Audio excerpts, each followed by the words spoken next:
Stress ഇല്ലാണ്ട് work ചെയ്തിട്ടുള്ളൊരു cinema വേറെ ഇല്ല ലൈഫിൽ. ഈസി എന്ന് വെച്ചാൽ he makes you so comfortable on set. സാധാരണഗതിയിൽ നമ്മളൊരു പടം അവസാനത്തെ ഒരു 10 ദിവസമൊക്കെ ആകുമ്പോഴേക്കും എല്ലാവരും കൗണ്ട് ചെയ്ത് തുടങ്ങും ഡേയ്സ് എന്ന് തീരുന്നത്. ഇത് നേരെ തിരിച്ചമർച്ചായിരുന്നു. കാരണം കഴിയുന്തോറും നമുക്ക് തോന്നി അയ്യോ ഇത് കഴിയുമല്ലോ അപ്പോൾ എന്നുള്ളൊരു തോന്നൽ വന്നു തുടങ്ങി. സാറിൻ്റെ സ്പേഷ്യൽ അവയർനെസ് ഭയങ്കരമാണ്. അത് മൂപ്പരോട് ഒരിക്കൽ അത് ഇത്ര ഉണ്ടെന്ന് പറഞ്ഞു കഴിഞ്ഞാൽ ഹി നോസ് എത്രത്തോളം മൂപ്പർക്ക് സ്പേസ് ഉണ്ട് മൂവ് ചെയ്യാൻ. അത് സാറ് ഒരു മാജിക് മാതിരിയാണ് മൂപ്പർക്ക് ആ സ്പേസ് യൂസ് ചെയ്യുന്നത്. സൈഫ് അലി വാസ് വെരി എന്താ പറയുക വെരി ഫോക്കസ്ഡ്. മൂപ്പര് ഭയങ്കര അതൊന്ന് രാവിലെ വന്നു കഴിഞ്ഞാൽ പിന്നെ മൂപ്പര് അവിടെ നിന്ന് മാറില്ല. മൂപ്പര് അതേ മോഡിലെ പിന്നെ ഫുൾ ഡേ അങ്ങനെ. മൂപ്പര് തമാശയും കഥകളൊന്നുമില്ല. ഷീസ് മിണ്ടാണ്ട് കാര്യങ്ങൾ ചെയ്ത് ആ സാധനം മാത്രം ചെയ്ത് പോകും. ഷാനവാസിന്റെ ഒരു ബ്രീഫ് എന്തായിരുന്നു വെച്ചാല് അതിഥി റാവ് ഹൈദരി ചെയ്യുന്ന ക്യാരക്ടറിനെ കണ്ടു കഴിഞ്ഞാൽ നമുക്കത് എന്താ പറയുക എന്തുകൊണ്ടൊരു സൂഫി പോലും എന്താ പറയുക പ്രണയിച്ചു എന്നുള്ളതിനൊരു കാരണം ഉണ്ടാവണം എന്നാണ് മൂപ്പരുടെ ബ്രീഫ് ഉണ്ടായിരുന്നത്. അപ്പോൾ അതിനനുസരിച്ച് we had to work accordingly. Cameraman Anu Moothedath നമ്മുടെ കൂടെ. ഹലോ. ഹായ്. ഈ മലയാളം സിനിമയിലേക്ക് തിരക്കായി വരികയാണ് അല്ലെ? അതിലെല്ലാം സ്റ്റാർട്ട് ചെയ്തത്. അവസാനം ചെയ്ത് ഹൃദയപൂർവ്വം നിർത്തിയത് ഹൃദയപൂർവ്വം. എങ്ങനെയാ മോഹൻലാൽ സത്യനന്ദിക്കാട് സിനിമയിലേക്ക് വരുന്നത്? ഇല്ല, അത് ഞാൻ വളരെ യാദൃശികമായിട്ട് സാറിനെ കോണ്ടാക്ട് ചെയ്യുന്നതാണ്. I wanted to meet him. എന്നിട്ട് ഞാൻ അനൂപ് വഴി മകൻ വഴി കാരണം മകൻ്റെ ഫ്രണ്ടിനെ എനിക്കറിയാം. അപ്പം അങ്ങനെ ഞാൻ അനുവിനെ കോണ്ടാക്ട് ചെയ്ത് അനു വിളിക്കാൻ പറയണതാണ്. എന്നിട്ടാണ് ഞാൻ സാറിനെ വിളിക്കുന്നത്. ഞാൻ സാറിനെ അങ്ങ് പോയി ഒരു ജനുവരിയിൽ 24 ജനുവരിയിലാണ് ഞാൻ കഴിഞ്ഞ വർഷം ജനുവരിയിലാണ് സാറിനെ ഞാൻ ആദ്യമായിട്ട് കാണുന്നത്. മൂപ്പരെ ഇതേമാതിരി വിളിച്ചു പറഞ്ഞു അനു കൂടെ പോന്നേ എന്ന് പറഞ്ഞു വീട്ടിലേക്ക്. എന്നിട്ട് ഞാൻ വീട്ടിൽ ചെന്നു. ഞാൻ വിചാരിച്ചു ഒരു 10 മിനിറ്റ് കഴിഞ്ഞാൽ നമ്മളോട് പോയിക്കൊള്ളാൻ പറയും. ഒരു 1-1.5 മണിക്കൂർ നമ്മൾ സുഖമായിട്ടിരുന്ന് സംസാരിച്ചു. And it was very normal. And ഞാൻ ഒരിക്കലും പ്രതീക്ഷിച്ചില്ല എന്നുവെച്ചാൽ നമ്മുടെ മനസ്സിൽ സത്യനന്ദിക്കാട് ലെജൻഡ് കാണാൻ പോകുന്നു, ഇത്ര നേരം നമുക്ക് സമയം തരുന്നു നമ്മൾ വിചാരിച്ചില്ല. സാറ് വളരെ നോർമലായിട്ട് വീട്ടിലിരുന്ന് സാധാരണക്കാരോട് സംസാരിക്കുന്ന വഴി ഇരുന്ന് സംസാരിച്ചു. അപ്പോൾ ഞാൻ ഇറങ്ങണ നേരം ഞാൻ സാറിനോട് പറഞ്ഞു എനിക്ക് I want to work with you. അപ്പോൾ നോക്കാം എന്ന് പറഞ്ഞു. എന്നിട്ട് അങ്ങനെ കഴിഞ്ഞു. പിന്നെ ഇടയ്ക്കിടയ്ക്ക് I use to keep in touch with him. ഒരു 3rd മീറ്റിംഗ് ആയപ്പോഴേക്കും sir 3rd or 4th meeting ആയപ്പോഴേക്കും സാറ് പറഞ്ഞു നമുക്ക് നോക്കാം, ഒരു പടം ഉണ്ട്, ലെറ്റ്സ് സീ എന്ന് പറഞ്ഞു. കാരണം അതിൻ്റെ ഇടയിൽ നമ്മൾ ചെയ്ത വർക്കുകൾ കാര്യങ്ങളെ കുറിച്ചൊക്കെ സംസാരിച്ചു. അപ്പോൾ സാറിന് സൂഫിയും സുജാതയും ഭയങ്കര ഇഷ്ടമായ ഒരു വർക്കാന്ന് പറഞ്ഞു. So that was a very എന്താ പറയുക ഒരു ഐസ് ബ്രേക്കർ ആയിരുന്നു അത്. കാരണം സാറിന് വർക്ക് ഇഷ്ടമായി എന്ന് പറയുമ്പോൾ തന്നെ നമുക്ക് ഈസിയാണ് കുറച്ചും കൂടിയും കാര്യങ്ങൾ. പിന്നെ ആൻഡ് ഹീസ് വെരി നോർമൽ എന്ന് വെച്ചാൽ നമ്മൾ പറയില്ലേ നമുക്ക് വിശ്വസിക്കാൻ പറ്റുന്നതിലും സാധാരണക്കാരനായിട്ടൊരു മനുഷ്യനാണ് മൂപ്പര്. അപ്പോൾ അത് that made my life easier. എനിക്കുണ്ടായിരുന്ന ആദ്യത്തെ ടെൻഷനും സ്ട്രെസ്സൊക്കെ മൂപ്പരെ കണ്ട് കാല് പറഞ്ഞോടുകൂടി പോയി. പിന്നെ ഈ സെറ്റിലേക്ക് വരുമ്പോഴേ മോഹൻലാലിനെ ഷൂട്ട് ചെയ്യാന്നുള്ളത് സ്വാഭാവികമായിട്ടും സിനിമ ചെയ്യുന്ന എല്ലാവരുടെയും വലിയ ഭയങ്കര ആഗ്രഹമാണ്. ആ ഒരു മൊമെന്റ് അതിന്റെ ഒരു സ്റ്റാർട്ടിങ് എങ്ങനെയായിരുന്നു? ഇത് മോഹൻലാലിനെ ഷൂട്ട് ചെയ്യാന്നുള്ളതിലും കൂടുതൽ സത്യം പറഞ്ഞാൽ സത്യനന്ദിക്കാട് മോഹൻലാൽ ഫിലിം ചെയ്യാന്നുള്ളത് തന്നെ ഒരു ഭയങ്കര ഡ്രീം മൊമെന്റ് ആണ്. ഇപ്പോൾ ഞാൻ പൂനെയിൽ പഠിക്കുന്ന കാലത്ത് എന്നോട് ഇപ്പോൾ എല്ലാവരും പറഞ്ഞു വിചാരിക്കാം, നിങ്ങൾ 10 കൊല്ലം കഴിഞ്ഞ ഒരു സത്യനന്ദിക്കാട് മോഹൻലാൽ പടം ചെയ്യുന്നു പറഞ്ഞാൽ I will never say like I can't believe it. പക്ഷെ അത് സംഭവിച്ചു. അപ്പോൾ അതൊരു വലിയ എന്താ പറയുക. So for me working with Sathyan Anthikad was a very very big thing. അതിൻ്റെ മുകളിൽ അത് മോഹൻലാലിനും കൂടി ആവുമ്പോൾ ഇറ്റ് വാസ് ഫാന്റാസ്റ്റിക്. മൂപ്പരുടെ ഏറ്റവും വലിയ സാധനം എന്താണെന്ന് വെച്ചാൽ again another guy who is so എന്താ പറയുക so down to earth normal. സെറ്റിൽ വരുമ്പോൾ അപാരമായ ഒരു ഓറയുണ്ട്, അത് യു ക്യാൻ ഫീൽ ഇറ്റ്. പക്ഷെ മൂപ്പർക്ക് അതിൻ്റെ യാതൊരു എന്താ പറയുക അങ്ങനത്തെ ചിന്തകളൊന്നും തീരില്ലാത്ത ഒരാളാണ്. And is very normal to every one. അപ്പോൾ ഇപ്പോൾ ഒരു മോഹൻലാലിൻ്റെ ഒപ്പം നമുക്ക് ചെയ്യണമെന്നുള്ളൊരു സ്ട്രെസ് ഒന്നും മൂപ്പര് അവിടെ വരുന്നോണ്ടി അത് പോകും നമ്മുടെ. Because he makes you comfortable with it. And ഇവർ രണ്ടാളും ഒരു തരി പോലും യാതൊരു സാധനത്തിലും ഇൻ്റർഫിയർ ചെയ്യില്ല. ഇപ്പോൾ സത്യൻ സാറ് എന്നോട് ഒരിക്കൽ പോലും പറഞ്ഞിട്ടില്ല ഈ 50 ലെൻസ് വെച്ച് നമുക്ക് ഇവിടുന്ന് ഷോട്ട് വെക്കാമെന്നോ അങ്ങനത്തെ ഒരു സാധനമൊന്നുമില്ല. മൂപ്പര് എത്ര കൊല്ലങ്ങളായിട്ട് നമ്മൾ ജനിക്കണ മുതൽ മൂപ്പര് പടം ചെയ്ത് തുടങ്ങിയിട്ടുള്ള ആളാണ്. പക്ഷേ ഈ നെവർ സേസ് ദാറ്റ്. മൂപ്പര് എപ്പോഴും നിങ്ങൾക്ക് ആ സ്പേസ് തരും. ഇപ്പോൾ ഒരു സ്ഥലത്ത് ഇങ്ങനെയാണ് സീൻ വേണ്ടതെന്ന് പറഞ്ഞു കഴിഞ്ഞാൽ നമ്മുടെ അടുത്ത് നമുക്ക് ഫുൾ സ്വാതന്ത്ര്യം ഉണ്ട് എന്താ ചെയ്യേണ്ടതെന്നുള്ളതിനെ കുറിച്ച്. അപ്പോൾ അതൊരു ഭയങ്കര സുഖമുള്ളൊരു സ്പേസ് ആണ് വർക്ക് ചെയ്യാൻ. പക്ഷെ അതിൻ്റെ റെസ്പോൺസിബിലിറ്റീസ് ഉണ്ട് കൂടുതൽ. പക്ഷേ ഇറ്റ്സ് വെരി നൈസ്. കാരണം ഒരിക്കലും മൂപ്പര് അനാവശ്യമായിട്ട് പുഷ് ചെയ്യില്ല നിങ്ങളെ. വെച്ചാൽ ഇത് ഇങ്ങനെ തന്നെ വേണം അങ്ങനെയൊന്നുമില്ല. വെച്ചാൽ നമ്മൾ സെറ്റ് ചെയ്യുന്ന ഒരു ഫ്രെയിം ആ മൂപ്പരുടെ സീനിന് വേണ്ടി അത് വർക്ക് ആവുന്നുണ്ടെങ്കിൽ ഈസ് മോർ ദാൻ ഹാപ്പി. ഇല്ലെങ്കിൽ മാത്രം മൂപ്പര് പറയുന്നത് നമുക്ക് മറ്റോണം ചെയ്തുകൂടാന്ന് ചോദിക്കും. It's very normal. അപ്പൊ അതൊരു ഭയങ്കര ഒരു ഈസി സ്പേസ് ആയിരുന്നു മൂപ്പര്. ഞാൻ ഇത്ര സ്ട്രെസ് ഇല്ലാണ്ട് വർക്ക് ചെയ്തിട്ടുള്ളൊരു സിനിമ വേറെ ഇല്ല ലൈഫില്. ഈസി എന്ന് വെച്ചാൽ he makes you so comfortable on set. സാധാരണഗതിയിൽ നമ്മളൊരു പടം അവസാനത്തെ ഒരു 10 ദിവസമൊക്കെ ആകുമ്പോഴേക്കും എല്ലാവരും കൗണ്ട് ചെയ്ത് തുടങ്ങും ഡേയ്സ് എന്ന് തീരുന്നത്. ഇത് നേരെ തിരിച്ചമർച്ചായിരുന്നു. കാരണം കഴിയുന്തോറും നമുക്ക് തോന്നി അയ്യോ ഇത് കഴിയൂലോ അപ്പോൾ എന്നുള്ളൊരു തോന്നൽ വന്നു തുടങ്ങി. So that way it's very beautiful. അത് അപ്പോൾ ഗംഭീര പ്രോസസ്സായിരുന്നു. സെയിം കാര്യം ഇന്നലെ മാളവികയും പറയായിരുന്നു. അതെ അല്ലേ? കുറെ കഴിയുമ്പോ തീരല്ലേ സംഗീതം പറയായിരുന്നു. തീരല്ലേ ഞാൻ സാറിനോട് പറഞ്ഞു തന്നിട്ട് ഞാൻ പറഞ്ഞത് 3-4 ദിവസം കൊണ്ട് തീരൂലോ. അപ്പോൾ സാറ് പറഞ്ഞു തീരട്ടോ. അതൊരു നമുക്ക് ശരിക്കും അത് ശരിക്കും തോന്നും. കാരണം വെച്ചാൽ അത്ര സുഖമായ ഒരു പ്രോസസ്സായിരുന്നു. ഞാൻ കേട്ടിട്ടുണ്ട് ഇപ്പൊ മോഹൻലാൽ അഭിനയിക്കുകയാണെന്ന് നമുക്ക് തോന്നില്ല ക്യാമറകളുടെ പുറകിൽ നോക്കിയാൽ. അപ്പൊ ഇപ്പൊ അനൂപ് തന്നെ പറഞ്ഞു അത്രേ മോഹൻലാൽ അഭിനയിക്കുന്നുണ്ടോ എന്ന്. പക്ഷെ പിന്നെ നമ്മൾ അത് വലിയ സ്ക്രീനിലോ അല്ലെ എഡിറ്റിലൊക്കെ കാണുമ്പോഴാണ് അതിന്റെ ഒരു മാജിക്. ഇത് പലരും പറഞ്ഞിട്ടുള്ള ഒരു സാധനമാണ്. അപ്പോ നമുക്കിത് ഷൂട്ട് ചെയ്യണതിന് മുമ്പ് ഈ കഥ അറിയാം. അപ്പൊ നമ്മളിത് റിഹേഴ്സലൊക്കെ കഴിഞ്ഞ് നമ്മൾ ടേക്ക് ചെയ്യുമ്പോൾ ഇപ്പൊ നമ്മൾ മോണിറ്ററിൽ നോക്കുന്നതും നേരിട്ട് നോക്കുന്നതും തമ്മിൽ ഭയങ്കര വ്യത്യാസമുണ്ട്. നമ്മളിത് വ്യൂ ഫൈൻഡറിൽ കൂടെ നോക്കുമ്പോൾ ഉണ്ടല്ലോ ഭയങ്കര ഡിഫറെൻ്റ് ആണ് ലോകം ശരിക്കും. കാരണം നമ്മൾ വ്യൂ ഫൈൻഡറിൽ നിന്ന് നോക്കി നേരെ നോക്കുമ്പോൾ അവിടെ അഭിനയിക്കാൻ തോന്നില്ല. പക്ഷെ വ്യൂ ഫൈൻഡറിലേക്ക് നോക്കി കഴിഞ്ഞാൽ വേറെ ഒരു മാജിക് അവിടെ നടക്കുന്നുണ്ട്. And it's unbelievable what he does. ഭയങ്കര സിമ്പിളാണ് സാറാ ചെയ്യണ കാണുമ്പോൾ നമുക്ക് തോന്നുന്നു നമുക്കിത് ചെയ്യാൻ പറ്റുന്നു. അങ്ങനത്തെ ഒരു പ്രോസസ്സാണ് എല്ലാവർക്കും പറ്റുന്നൊരു തോന്നല്. പറ്റില്ല. But what I am saying is that it's a very simple way he presents it. ഇപ്പോൾ ചില സ്ഥലത്ത് ഡയലോഗൊക്കെ പറയുമ്പോൾ മൂപ്പര് പെട്ടെന്നൊരു പോസൊക്കെ എടുക്കും. അപ്പോൾ നമുക്ക് പെട്ടെന്ന് തോന്നുമെങ്കിൽ ഇപ്പോൾ പോസ് എടുത്തിട്ട് ഇപ്പോൾ കട്ട് ചെയ്യേണ്ടി വരും എന്നൊക്കെ തോന്നും. പക്ഷേ മൂപ്പര് ആ പോസ് എടുത്ത് ഭയങ്കര ബ്യൂട്ടിഫുൾ ആയിട്ട് നെക്സ്റ്റ് സ്പേസിലേക്ക് കിടക്കും. ഭയങ്കര രസമാണ് കാണാൻ. ഇപ്പം മമ്മൂട്ടിക്ക് ഏത് ലെൻസാ ഉപയോഗിക്കുന്ന ക്യാമറ ഏതാ അത്തരം ചിന്തകളൊക്കെ ഉണ്ട്. അതിനെക്കുറിച്ചൊക്കെ അറിയണം എന്ന് പറയും. പുള്ളി ആളെങ്ങനെയാ മോഹൻലാൽ എങ്ങനെയാ ഇത്തരം കൺസേൺസ് ഉണ്ടോ? സാറൊന്നും ചോദിക്കില്ല. സാറ് ചില സമയത്ത് എത്ര ഞാൻ ഫ്രെയിമിലുണ്ടെന്ന് ചോദിക്കും. അത്ര തന്നെ. അപ്പോൾ ഞാൻ പറയും സാറേ ഇത് മുട്ട് വരെയുണ്ട് അല്ലെങ്കിൽ ഇതുവരെയുള്ളൂ എന്ന് പറഞ്ഞു കഴിഞ്ഞാൽ ഓക്കെ എന്ന് പറയും. പക്ഷേ സാറിൻ്റെ സ്പേഷ്യൽ അവയർനെസ് ഭയങ്കരമാണ്. അത് മൂപ്പരോട് ഒരിക്കൽ അത് ഇത്ര ഉണ്ടെന്ന് പറഞ്ഞു കഴിഞ്ഞാൽ ഹി നോസ് എത്രത്തോളം മൂപ്പർക്ക് സ്പേസ് ഉണ്ട് മൂവ് ചെയ്യാൻ. അത് സാറ് ഒരു മാജിക് മാതിരിയാണ് മൂപ്പർക്ക് ആ സ്പേസ് യൂസ് ചെയ്യുന്നത്. He uses it so well. അപ്പോൾ അത് സാറിനോട് ഒരിക്കൽ ഞാൻ ചോദിച്ചു ഇത് how do you do this. അപ്പോൾ പറഞ്ഞു എനിക്കത് എങ്ങനെയാണെന്ന് I don't know how to tell you. അപ്പോൾ മൂപ്പരോട് ഞാൻ എത്രയോ കാലമായി ചെയ്യുന്ന ഒരു സാധനമാണ്. It comes to me very naturally എന്നാണ്. സോ പക്ഷെ അതൊരു കാണാൻ ഭയങ്കര രസമാണ് മൂപ്പരത് the way he does it. അതൊരു ആക്ഷൻ അങ്ങോട്ട് പറഞ്ഞു കഴിഞ്ഞാൽ അങ്ങനെ ഫ്ലോ ചെയ്തങ്ങ് വരും. ഈ പല ഡയറക്ടേഴ്സും സിനിമാറ്റോഗ്രാഫേഴ്സ് ഒക്കെ പറഞ്ഞിട്ടുണ്ട് ചില പെർഫോമൻസ് കണ്ടിട്ട് കണ്ണ് അറിഞ്ഞു പോയിട്ടുണ്ട് അല്ലെങ്കിൽ കട്ട് പറയാൻ മറന്നു പോയിട്ടുണ്ട് എന്നൊക്കെ. ആ രീതിയിൽ ഇതിലൊരു മൊമെന്റ് ഉണ്ട്.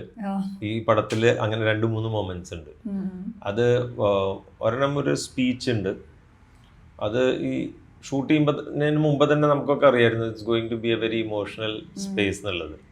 അപ്പോൾ ഞാൻ അങ്ങനത്തെ കേസിൽ ഞാൻ സിനിമ കണ്ട അത്യാവശ്യം കരയുന്ന ഒരാളാണ്.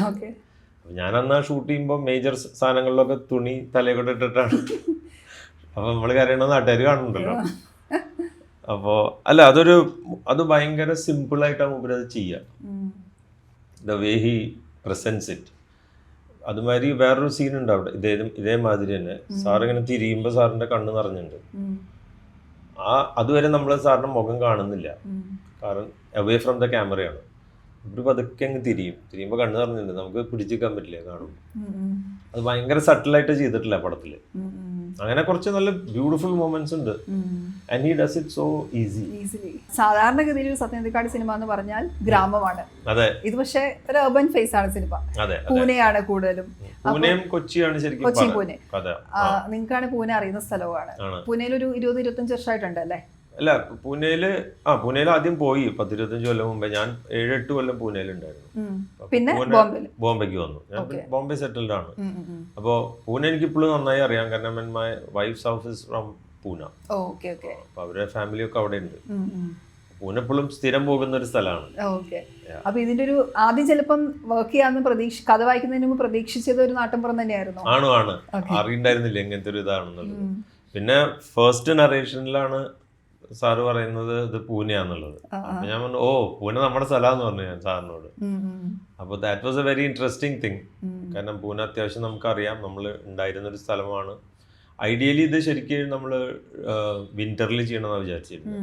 ആദ്യത്തെ പ്ലാൻ പ്രകാരം ഡിസംബർ ജനുവരിയിലായിരുന്നു ഷൂട്ട് ചെയ്യാൻ വെച്ചിരുന്നത്. അപ്പൊ അത് ആ സമയത്ത് Pune is very good weather. നല്ല വിന്ററിലൊരു സിറ്റിയാണ് പൂന. പക്ഷെ അത് നടന്നില്ല. എന്താ പറയുക, തുടങ്ങി തന്നെ നമ്മൾ ഫെബ്രുവരി ഒക്കെ കഴിഞ്ഞിട്ടാണ്. നേരിട്ട് നമുക്ക് പൂനെയിൽ തുടങ്ങാൻ പറ്റിയില്ല. അപ്പോൾ പിന്നെ നമ്മൾ പൂനെയിൽ എത്തുമ്പോഴേക്കും പക്ഷെ കടുത്ത ചൂടായി. പീക്ക് സമ്മറിലാണ് നമ്മൾ ഷൂട്ട് ചെയ്ത. കേരളത്തെക്കാളും ചൂടായിരിക്കും. ചൂട് വെച്ചാൽ വളരെ ഡിഫറെന്റ് ചൂടാണ്, വളരെ ഡ്രൈ ആണ് പൂന. സോ വെരി എന്താ പറയുക, 10-35-40 ഡിഗ്രി ചൂടുണ്ടായിരുന്നു നമ്മൾ ഷൂട്ട് ചെയ്യുമ്പോഴൊക്കെ. പക്ഷെ it was nice, different experience ആയിരുന്നു പൂന. വളരെ ഡിഫറെന്റ് ആയിട്ടുള്ള കുറച്ച് വിഷ്വൽസ് കിട്ടി.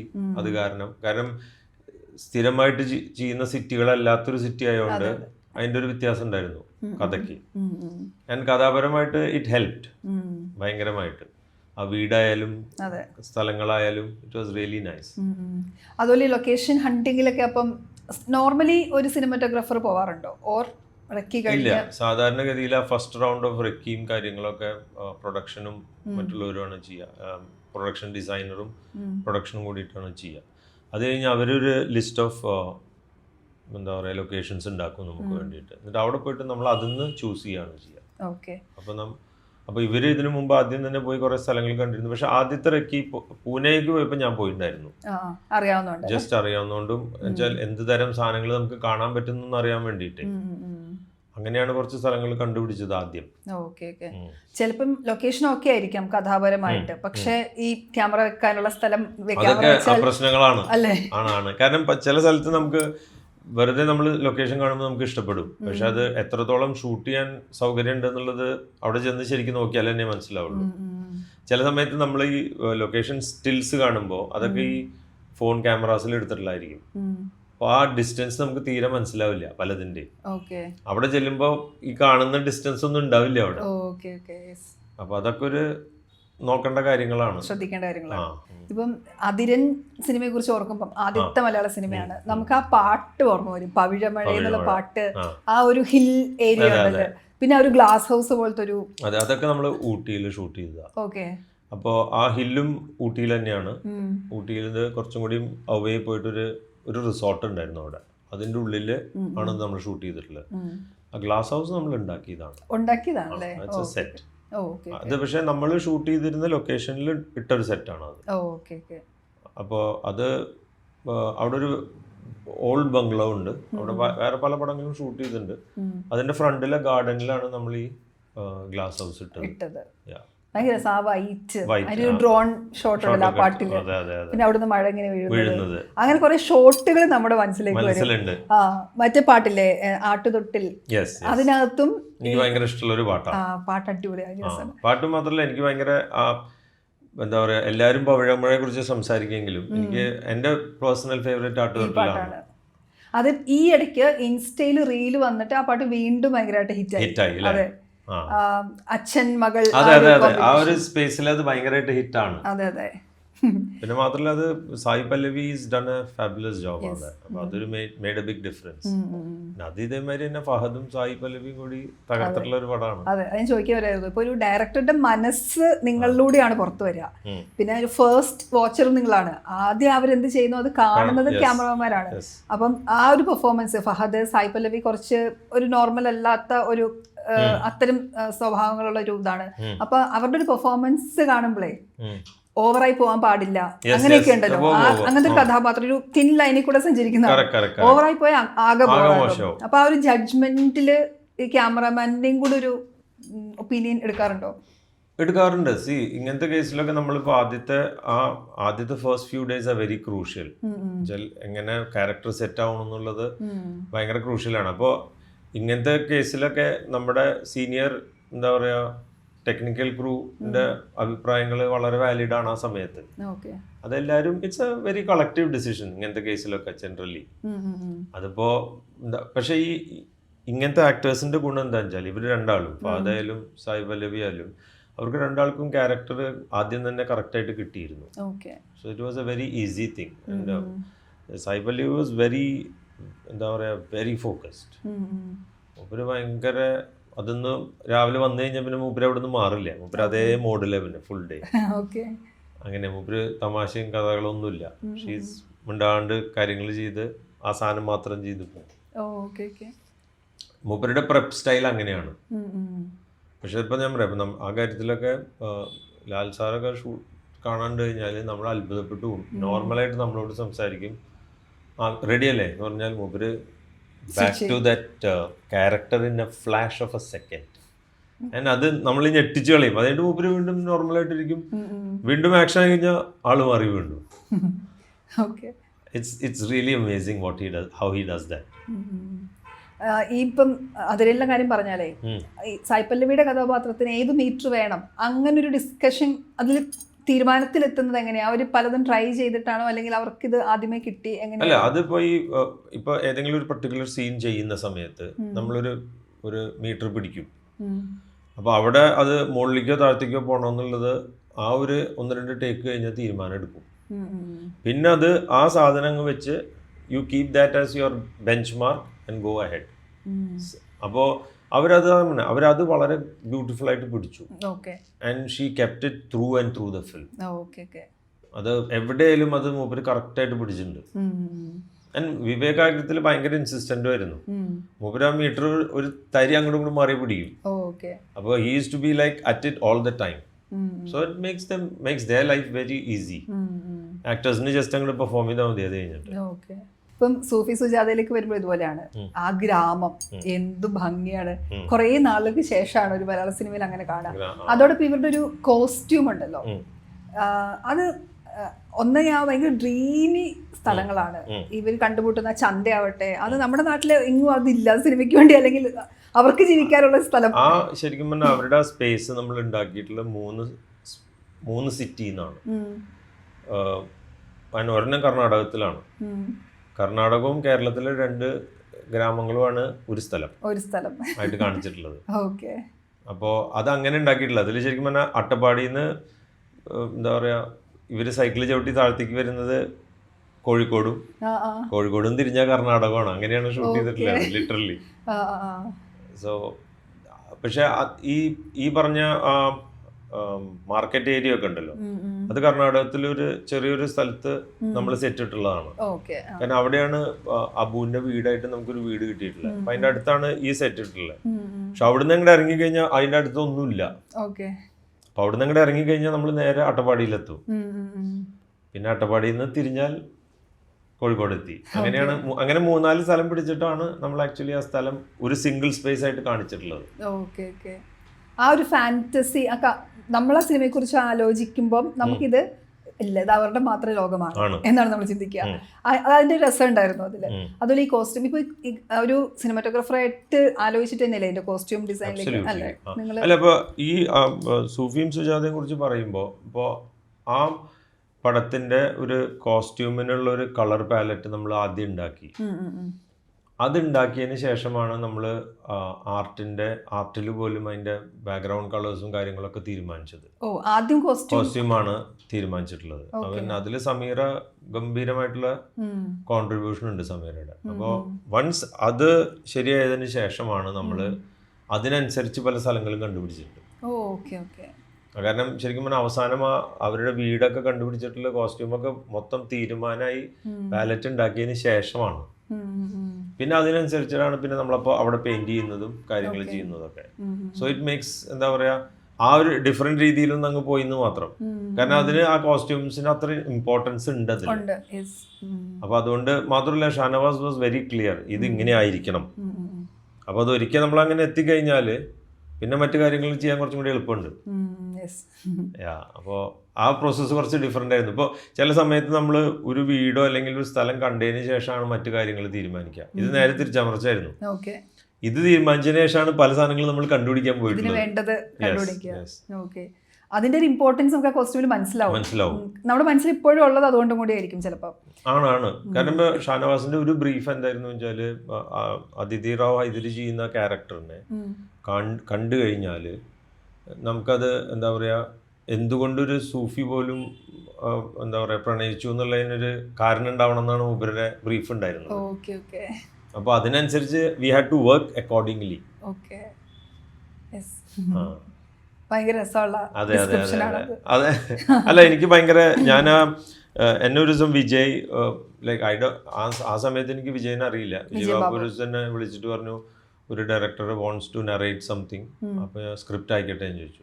അങ്ങനെ സ്ക്രിപ്റ്റ് അയച്ചിട്ട് ഞാൻ ഫസ്റ്റ് ഹാഫ് കഴിഞ്ഞ ഉടനെ വിജയനെ വിളിച്ചിട്ട് പറഞ്ഞു I am very interested in doing the film. എന്നിട്ടാണ് ഷാനവാസ് എന്നെ വിളിക്കുന്നത്. ഷാനവാസ് എന്നെ നമ്മൾ പിന്നെ ബോംബെയിൽ വെച്ച് കണ്ട് ഡീറ്റെയിൽ ഡിസ്കഷൻ നടത്തി അങ്ങനെ തുടങ്ങിയ ഒരു പടമായിരുന്നു അത്. ഷാനവാസ് രണ്ടാമത്തെ സിനിമയുടെ വർക്കിലും ആയിരുന്നു അല്ലേ? അതെ അതെ അതെ അതെ അതെ. പിന്നെ നിങ്ങൾ കോണ്ടാക്ട് ഉണ്ടായിരുന്നോ? ഇടയിലുണ്ടായിരുന്നു. കാരണം ഷാനവാസ് അട്ടപ്പാടിയിലായിരുന്നു പിന്നീട് ഇരുന്നിട്ട് എഴുതിയിരുന്നു. അവിടെ വെച്ചിട്ടാണല്ലോ മൂപ്പർക്ക് ഹാർട്ട് അറ്റാക്ക് വന്നത്. അപ്പോൾ ദാറ്റ് വാസ് വെരി സാഡ്. ആ സിനിമ അതുപോലെ മലയാളത്തിൽ ഇറങ്ങിയ ആദ്യത്തെ ഒരു OTT റിലീസ് ആയിരുന്നല്ലോ. ആദ്യം തിയേറ്റർ വെച്ച് തന്നെ തുടങ്ങിയതാണ്. അതിന്റെ ഒരു വിഷമം ഉണ്ടായിരുന്നോ നിങ്ങൾക്ക്, പ്രത്യേകിച്ച് ഈ ഒരു കളർ? അതെ, പക്ഷെ അതിൽ നമുക്ക് എന്താ പറയാ ഞാനതിനെ വേറെ രീതിയിലാണ് കാണുന്നത്. കാരണം അറ്റ്ലീസ്റ്റ് ഫസ്റ്റ് OTT റിലീസ് ആയതുകൊണ്ട് നമുക്ക് ഗംഭീരമായ ഒരു റിലീസ് കിട്ടി. ആ സമയത്ത് ചെയ്ത കുറേ പടങ്ങൾ റിലീസ് പോലും ചെയ്യാൻ പറ്റാണ്ട് ഇരുന്നിട്ടുള്ള കുറേ അവസ്ഥകളുണ്ട്. അപ്പം അതൊക്കെ നോക്കുമ്പോൾ ശരിയാണ്, വലിയ സ്ക്രീനിൽ ഇത് കാണാൻ പറ്റിയില്ല എന്നുള്ള ഭയങ്കര സങ്കടമാണ്. പക്ഷേ വാട്ട് ടു ഡു. അതെ, പിന്നെ മാത്രമല്ല ഫസ്റ്റ് റിലീസ് ആയതുകൊണ്ട് തന്നെ ഭയങ്കര അറ്റൻഷൻ കിട്ടി. അതാ പറഞ്ഞത്, ഭയങ്കര യാതൊന്നും ചെയ്യാണ്ട് ഗംഭീരമായ പ്രൊമോഷൻ കിട്ടി. അതൊരു വലിയ എനിക്കിപ്പോൾ ഓർമ്മയുണ്ട്. ആ സൂഫി സുജാതയുടെ first day release times of ഇന്ത്യയുടെ ഫ്രണ്ട് പേജ് പരസ്യമായിരുന്നു. ടൈംസ് ഓഫ് ഇന്ത്യയുടെയും മനോരമയുടെയും. That is big. അതെ, ഈ ക്യാമറയും ആർട്ട് ഡിപ്പാർട്ട്മെന്റും കോസ്റ്റ്യൂമും മേക്കപ്പും ഒരു പക്ഷേ അല്ലെ ഈ 4 ഡിപ്പാർട്ട്മെന്റ് കൈകോർത്ത് പ്രവർത്തിക്കേണ്ടവരായിരിക്കും അല്ലേ? കാരണം അതിന്റെ ലുക്ക് ആൻഡ് ഫീൽ ഇതാണല്ലോ. അബ്സല്യൂട്ട്ലി. ശരിക്കും പറഞ്ഞാൽ ആർട്ട് ഡിപ്പാർട്ട്മെന്റും കോസ്റ്റ്യൂമും എക്സ്ട്രീംലി ക്രൂഷ്യലാണ് ഒരു ക്യാമറമാന് എന്താ പറയുക പെർഫോം ചെയ്യാൻ. ഇവർ രണ്ടാളും കറക്റ്റായിട്ട് കാര്യങ്ങൾ ചെയ്തില്ലെങ്കിൽ നമ്മുടെ കാര്യം ഒന്നും പറയാനില്ല. പിന്നെ അത് ഈവൻ മേക്കപ്പ്, കാരണം സത്യം പറഞ്ഞാൽ എത്രത്തോളം സട്ടിലായിട്ട് മേക്കപ്പ് ചെയ്യാൻ പറ്റുന്നു അത്രത്തോളം ഭംഗിയായിട്ട് നമുക്ക് കാര്യങ്ങൾ ചെയ്യാൻ പറ്റും. അപ്പോൾ എസ്പെഷ്യലി ഇതുണ്ടല്ലോ art and costume plays a big part in how good a frame looks. അതാണ് അതിൻ്റെ അത് ഇപ്പോൾ ഈ സൂഫിയിലൊക്കെ അത് വളരെ ക്ലിയർ ആയിട്ടുള്ളൊരു എന്താ പറയുക, it's very clearly seen why is it looking so good എന്നുള്ളതിന് കാരണം അതാണ്.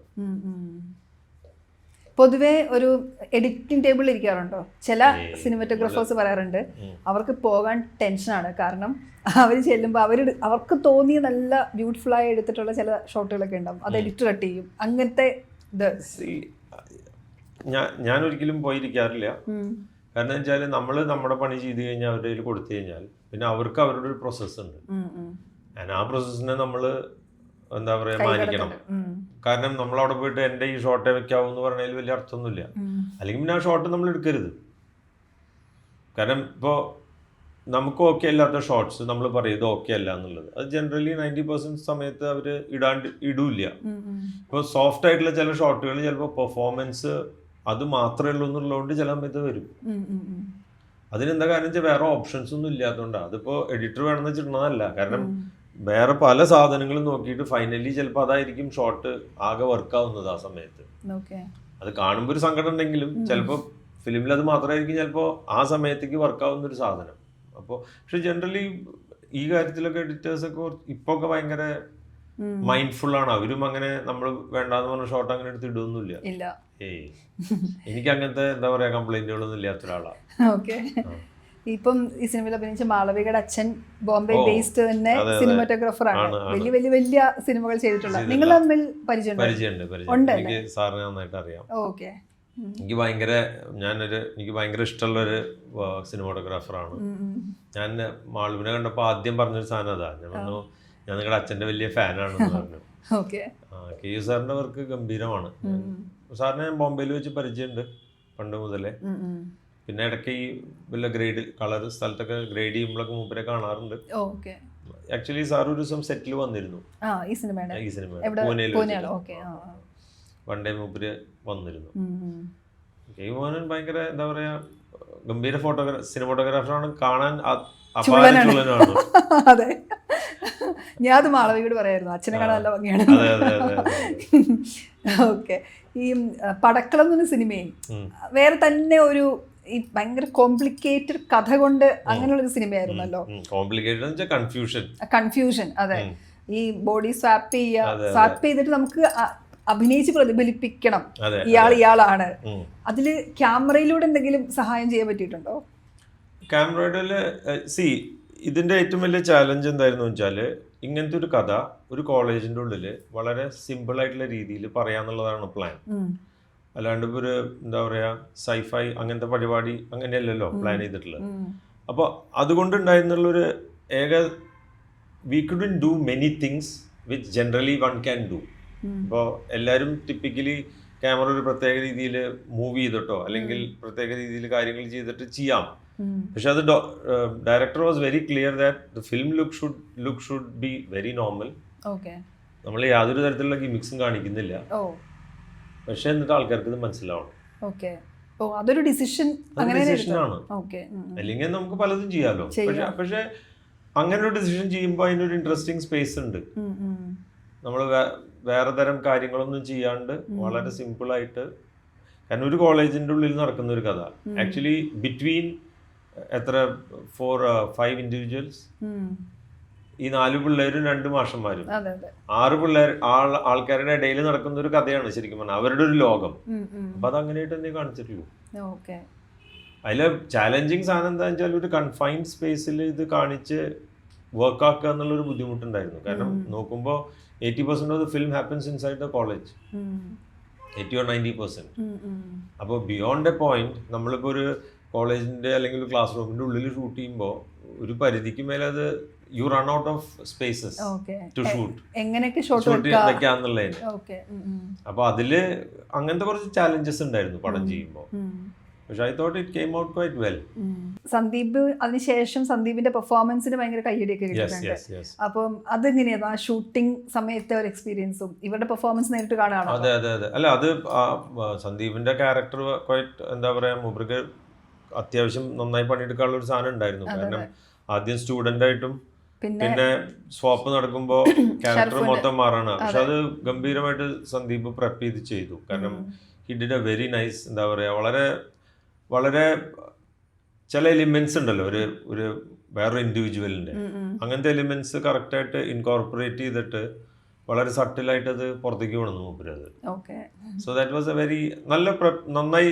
അതിൽ ഫോർ ദാറ്റ് മാറ്റർ 3 ആളും, അത് സന്ദീപ് ആയാലും ഷറഫുദ്ദീൻ ആയാലും എല്ലാ പിള്ളേരും, അതുകൂടാണ്ട് ഈ സുരാജും ഷറഫും, അവര് 3 ആളും ഭയങ്കര സിംഗിളാണ് ആ സാധനം ചെയ്തിട്ടുള്ളത്.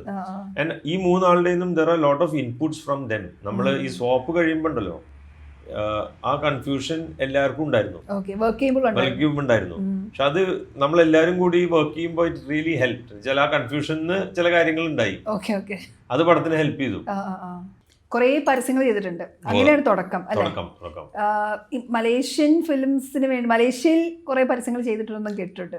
അത് ഈ ഒരു 6-7 കൊല്ലം മുമ്പേ അങ്ങനെ ഒരു അവിടെയുള്ള ഒരു പ്രൊഡക്ഷൻ ഹൗസ് ഉണ്ട് മലേഷ്യയിൽ. അവിടെ അവര് നാട്ടിലെന്ന് വെച്ചാൽ ബോംബെയിലൊരു വർക്കിന് വന്നതാണ്. അങ്ങനെയാണ് ഞാൻ അവരായിട്ട് ആദ്യം വർക്ക് ചെയ്യുന്നത്. അപ്പോൾ അങ്ങനെ അത് വർക്ക് ചെയ്തു. അതൊരു ഗൂഗിളിന് വേണ്ടിയിട്ടുള്ള ഒരു പരസ്യമായിരുന്നു. So it came out really well. അപ്പോൾ അത് കഴിഞ്ഞപ്പോൾ ഡയറക്ടർ നമ്മളെ മലേഷ്യയിൽ സ്ഥിരം വിളിച്ചു തുടങ്ങി. അങ്ങനെ അവിടെ ഒരു നല്ലൊരു ഇൻട്രസ്റ്റിംഗ് മാർക്കറ്റ് നമുക്ക് ഓപ്പൺ ആയി കിട്ടി. കാരണം അവിടെ പരസ്യങ്ങൾക്ക് ഫോമാറ്റിന് ചെറുതായിട്ടൊരു വ്യത്യാസമുണ്ട്. നമ്മുടെ ഇവിടുത്തെ നിന്ന് കുറച്ചും കൂടി നീളമുണ്ട് പരസ്യങ്ങൾക്ക്. അപ്പോൾ ഷൂട്ടിംഗ് സ്റ്റൈൽസിന് മാറ്റം വന്നു തുടങ്ങി. കാരണം മോർ ഓഫ് എന്താ പറയുക, ഒരു ലോങ് ഫോർമാറ്റിൽ സാധാരണ എങ്ങനെ ഷൂട്ട് ചെയ്യുന്നു ആ രീതിയിലാണ് അവർ പരസ്യം ഷൂട്ട് ചെയ്യുന്നത്. So that was a very different experience. അപ്പോൾ വേറൊരു സ്പേസ്, അതിലുണ്ടാകുന്ന പുതിയ കഥകളുടെ ഒരു ഇൻട്രസ്റ്റ്, അപ്പോൾ നമ്മുടെ അവിടെ നിന്ന് വളരെ ഡിഫറെന്റ് ആയിട്ടുള്ളൊരു സ്ഥലം. അപ്പോൾ അത് ഭയങ്കരമായിട്ട് ഹെൽപ്പ് ചെയ്തു. അപ്പൊ ഇപ്പോഴും അത് ചെയ്യാറുണ്ട്? ഇപ്പൊ ഈ കഴിഞ്ഞൊരു കൊല്ലമായിട്ട് പോയിട്ടില്ല. കാരണം ബാക്ക് ടു ബാക്ക് 2 പടം ചെയ്തിട്ടുള്ളതുകൊണ്ട്. അല്ലെങ്കിൽ എപ്പോഴും അവര് റീസെന്റ് വിളിച്ചിരുന്നു. അപ്പൊ ഹോപ്പ്ഫുള്ളി ഇത് കഴിഞ്ഞിട്ടൊന്ന് പോയി ചെയ്യണം. അപ്പൊ സിനിമയ്ക്ക് ഒപ്പം തന്നെ ഇപ്പോഴും പരസ്യങ്ങൾ കൊണ്ട് നടക്കുന്നുണ്ട്. പക്ഷെ ഇപ്പൊ സത്യം പറഞ്ഞാൽ സിനിമ നമ്മളിങ്ങനെ കണ്ടിന്യൂസ് ആയിട്ട് സിനിമ ചെയ്യുമ്പോൾ പരസ്യം കുറയും. ഇപ്പോ ലൈക്ക് അവൈലബിലിറ്റി നമ്മള് 2 വട്ടം വിളിച്ച് കിട്ടാണ്ടായി 3ാമത്തെ വട്ടം വിളിക്കില്ല. അതെ. അതുപോലെ തന്നെ ഈ സിനിമയിലേക്ക് വരുന്നതിന് മുമ്പ് സിനിമയിൽ വർക്ക് ചെയ്തിട്ടുണ്ടോ? അസിസ്റ്റ് ചെയ്യുകയോ? ഞാൻ കൂടുതലും ബോംബെയിലാണ് വർക്ക് ചെയ്തിരുന്നത്, ഹിന്ദി ഫിലിംസിൽ. അപ്പൊ ഞാൻ കുറെ പടങ്ങൾ ചെയ്തിട്ടുണ്ട്. ഈ റോക്ക് ഓൺ എന്നൊക്കെ ഉള്ള പടം, റോക്ക് ഓൺ, പിന്നെ ജിന്ദഗി മിലേഗി ദുബാര, അതിലൊക്കെ ഞാൻ എക്സൽ എന്നുള്ള ഫറാന്റെ കമ്പനിയുടെ ഒപ്പം ഒരു 5-6 പടം ചെയ്തിട്ടുണ്ട്. പിന്നെ കുറെ പടങ്ങൾ ചെയ്തിട്ടുണ്ട്. ആ ഒരു കാലത്ത് അവിടെ സ്ഥിരമായിട്ട് തന്നെ ഇരുന്നു പണി. ഈ ഒരു സിനിമയും കൂടി ചെയ്തല്ലോ, വിവേകിന്റെ തന്നെ ടീച്ചർ ചെയ്തല്ലോ അല്ലേ? അത് വേറെ തന്നെ ഒരു കുറച്ച് ഡാർക്ക് സബ്ജക്റ്റ് ആണ്. അത് നമ്മള് കോവിഡ് സമയത്ത് പ്ലാൻ ചെയ്തിട്ട് ചെയ്തൊരു പടമാണ്. ഈ കോവിഡിലാണ് ഷൂട്ട് ചെയ്തത്. സെക്കൻഡ് വേവിലാ ഇട്ട് കഴിഞ്ഞിട്ടാണ് നമ്മൾ ഷൂട്ട് ചെയ്തത്. നമ്മൾ കൊല്ലത്താണ് ഷൂട്ട് ചെയ്തത് മൊത്തം പടം. പിന്നെ കൊല്ലവും കൊച്ചിയും. പക്ഷെ I think 80% of the film shoot ചെയ്ത് കൊല്ലം ഇതുമാതിരി ഭയങ്കര ഡിഫറെന്റ് ആയിട്ടുള്ള ഒരു സ്ഥലമാണ്. തീരെ അധികം ആ സമയത്ത് അധികം ഷൂട്ടുകളും നടക്കാത്തൊരു സ്ഥലമാണ്. ഇപ്പൊ മൺട്രോയിലൊക്കെ ഷൂട്ട് ചെയ്തു. വളരെ റെസ്ട്രിക്റ്റഡ് ആയിട്ടുള്ള ഒരു സ്പേസിൽ ഷൂട്ട് ചെയ്യേണ്ടി വന്ന ഒരു പടമാണ് അത്. കാരണം പലപ്പോഴും നമുക്ക് ഈ ക്രൗഡ് പ്രശ്നങ്ങൾ ഉണ്ടായിരുന്നു. ഇത്ര അധികം ആൾക്കാരെ വെച്ച് ഷൂട്ട് ചെയ്യാൻ പറ്റുള്ളൂ, അങ്ങനെയൊക്കെ ഉണ്ടായിരുന്നു. അപ്പോൾ വളരെ ചെറിയ ക്രൂ സാധനങ്ങളൊക്കെ വെച്ച് ഷൂട്ട് ചെയ്തൊരു എന്താ പറയാ, ഒരു very interesting subject I would say. എനിക്ക് ഭയങ്കര ഇഷ്ടമുള്ളൊരു സബ്ജക്റ്റ് ആണ് വെച്ചാൽ in terms of the film. ഈ ബോംബെയിൽ നിന്ന് ഇങ്ങോട്ട് വരാൻ പ്ലാൻ ഉണ്ടോ? ഓർ ബോംബെയിൽ നിന്നിട്ട് തന്നെ സിനിമകൾ വന്ന് ചെയ്യാം? ഇപ്പൊ ഈ ബോംബെ കൊച്ചിന്നൊന്നുമില്ലല്ലോ, എവിടെ വേണമെങ്കിലും. I will base myself in Bombay. എപ്പോ വേണമെങ്കിലും ഇവിടെ വന്ന് പണിയെടുക്കാമല്ലോ. അടുത്ത സിനിമകൾ എന്തെങ്കിലും വരികയോ? ഇമ്മീഡിയറ്റ്ലി ഒന്നും എന്താ പറയാ സൈൻ ചെയ്തിട്ടില്ല. 1-2 കഥകൾ വായിക്കുന്നുണ്ട്, അങ്ങനെ ഇരിക്കുന്നു. മലയാളം തന്നെ ഫോക്കസ് ചെയ്യാനാണോ? അല്ല, മലയാളം ഈസ് ഓൾവേസ് ബീൻ എന്താ പറയാ the top of my list. മലയാളത്തിനെ എപ്പോഴും മലയാളത്തിനോട് തന്നെ കൂടുതൽ ഇഷ്ടം ആണല്ലേ? അതെ അതെ അതെ. അപ്പോൾ thank you so much. Thank you so much. കൂടുതൽ സിനിമകളിലൂടെ വരിക. താങ്ക്സ്.